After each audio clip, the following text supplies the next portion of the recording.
When using Studio One or any DAW, you're going to work with something called MIDI, which stands for Musical Instrument Digital Interface. Before we get started with the software aspect of audio setup in Studio One, it's essential that you have a basic understanding of MIDI along with the hardware associated with it. First of all, what is MIDI? It's not actually music, it's data. MIDI is a communications protocol that enables digital instruments to talk to each other by sending messages, such as what note to play and how to play it.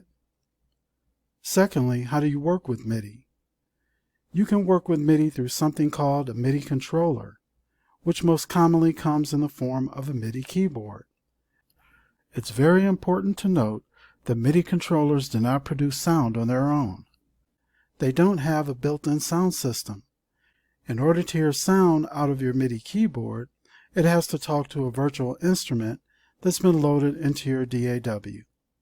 We cover how to do this throughout our other courses. One of the benefits of using a MIDI controller along with a DAW is that you can become a one-person band. I'm going to demo 3 different examples of the power of MIDI. I can change the sounds coming from one key just by adjusting the settings in Studio One. I'm in the key of C.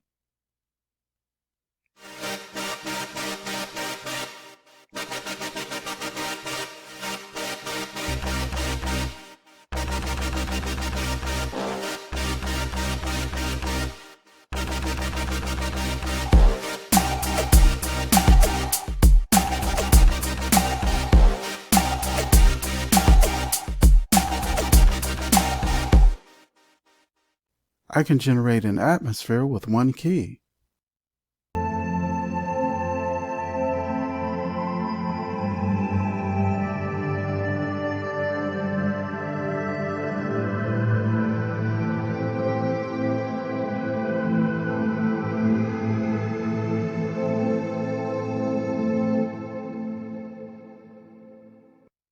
I can also produce the sounds of a string ensemble.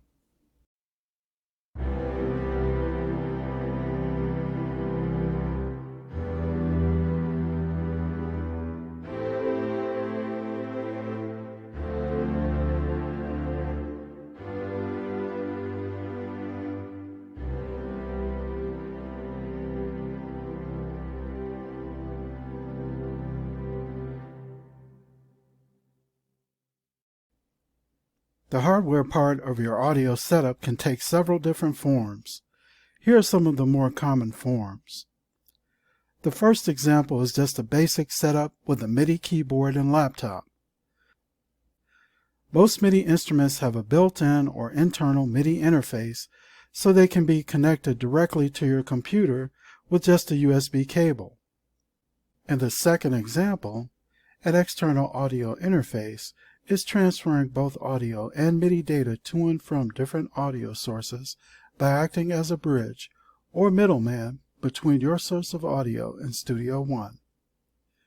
Audio interfaces provide the ability to record actual audio from a microphone into your DAW, whereas MIDI interfaces allow you to transmit MIDI data from a MIDI device into your DAW. In the example on the screen, we have an audio interface that has MIDI input and output ports, so that we can work with both audio and MIDI data. There are also Bluetooth-enabled keyboards which provide a wireless connection to your computer. Now let's walk through the steps of audio setup in Studio One. We're going to start by selecting and configuring your audio device. The basic function of an audio device is to enable the transmission of sound. Studio One will list all of your installed external and internal options. An external option would be a MIDI interface. An internal option could be a sound driver. You can configure your audio device from the start page where we are right now, or in the midst of creating a song. To configure an audio device from the start page, you can go to the Studio One menu and select Options. Within the Options window, the Audio Setup tab is already highlighted.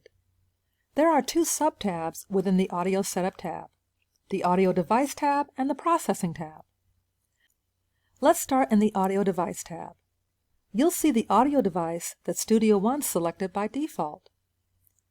Click the drop-down menu if you want to select a different audio device.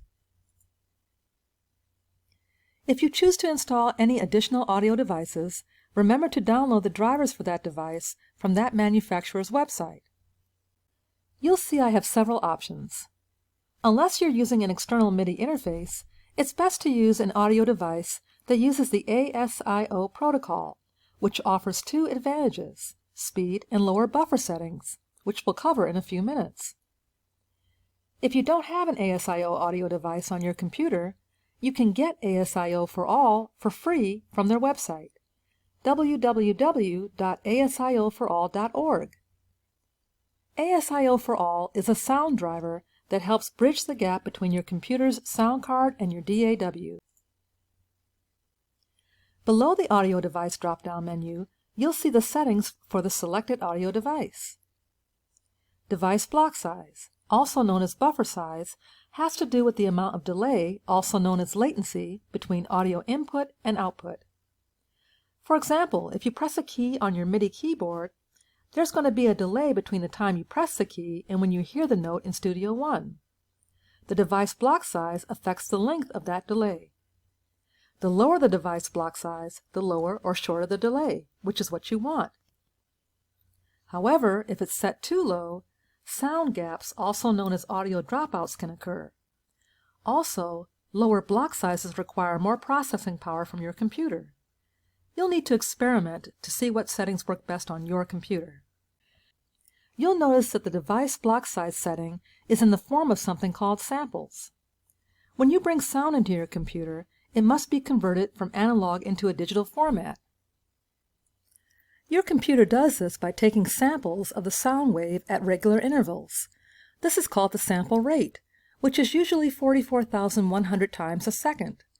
The final product is a large quantity of samples. When they're played one after the other, they appear to recreate the original sound wave.